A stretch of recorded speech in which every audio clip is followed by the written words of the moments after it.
രഞ്ജി ട്രോഫിയിൽ അവസാന സീസണിൽ റണ്ണേഴ്സപ്പായ നമ്മുടെ കേരള ടീം പുതിയ സീസണിലേക്ക് ഇറങ്ങുകയാണ്. പുതിയ നായകൻ അസറുദ്ദീൻ മാതൃഭൂമി ന്യൂസിനൊപ്പമുണ്ട്. സാർ, ഒരു പുതിയ സ്റ്റാർട്ടാണ്.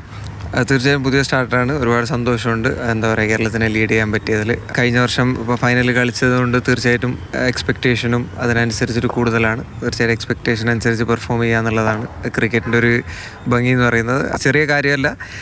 തീർച്ചയായും പ്രഷറും കാര്യങ്ങളുണ്ട്. അത് മനസ്സിലാക്കി അത് എന്താ പറയുക, അതിനനുസരിച്ച് പെർഫോം ചെയ്യുക എന്നുള്ളത് മാത്രമാണ്. അപ്പോൾ ടീം നോക്കുമ്പം നല്ല കോമ്പിനേഷനും കാര്യങ്ങളൊക്കെ സെറ്റ് ചെയ്ത് വെച്ചേക്കാണ്. എല്ലാവരും നല്ല ഫ്രെയിം ഓഫ് മൈൻഡിലാണ്. കഴിഞ്ഞ സീസണിൽ മികച്ച പ്രകടനം കാഴ്ചവെക്കാനായി.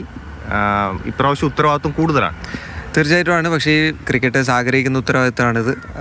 ക്യാപ്റ്റൻ ആവുക, മുമ്പിൽ നിന്ന് ലീഡ് ചെയ്യുക എന്നുള്ളത്. അപ്പോൾ തീർച്ചയായിട്ടും അതൊരു പോസിറ്റീവായിട്ടുള്ള രീതി മാത്രമാണ് കാണുന്നത്. ഒരുപാട് സന്തോഷം, ഒരുപാട് എക്സൈറ്റ്മെൻറ്റോടും കൂടിയാണ് സീസണിനെ കാണുന്നത്. നമ്മുടെ സ്ക്വാഡ് കഴിഞ്ഞ പ്രാവശ്യത്തിൽ ഒരുപാട് ചേഞ്ചസ് ഇല്ല. മഹാരാഷ്ട്രയായിട്ടാണ് ആദ്യത്തെ മത്സരം. എങ്ങനെയുണ്ട് നമ്മുടെ ഒരു എക്സ്പെക്റ്റേഷൻ? കഴിഞ്ഞ വർഷത്തെ പോലെയല്ല ഇപ്രാവശ്യം നമ്മൾ കുറച്ച് ഡിഫറെൻ്റ് ആയിട്ടുള്ള പ്ലാനിങ്ങും കാര്യങ്ങളോട് കൂടിയാണ് പോകുന്നത്. കാരണം തീർച്ചയായിട്ടും നമ്മൾ കഴിഞ്ഞ വർഷം നന്നായിട്ട് ചെയ്തുകൊണ്ട് ഓപ്പോണൻസ് നമുക്കെതിരെ എന്താ പറയുക, കഴിഞ്ഞ വർഷത്തെ പ്ലാനിങ്ങും കാര്യങ്ങളൊക്കെ മനസ്സിലാക്കിയായിരിക്കും ഈ വർഷം വരുന്നത്. അപ്പോൾ തീർച്ചയായും നമ്മൾ കുറച്ച് ഡിഫറെൻ്റ് ആയിട്ടുള്ള പ്ലാനിങ്ങോട് കൂടിയാണ് നമ്മൾ പോകുന്നത്. പിന്നെ നമുക്ക് കഴിഞ്ഞ വർഷം ബാബ അപർജിത്ത് ഫുള്ളി അവൈലബിൾ അല്ലായിരുന്നു. തീർച്ചയായും ഈ സീസൺ അവൈലബിൾ ആയിരിക്കും എന്നുള്ളതാണ് പ്രതീക്ഷ. നമ്മളെ കൂടെയുണ്ട്.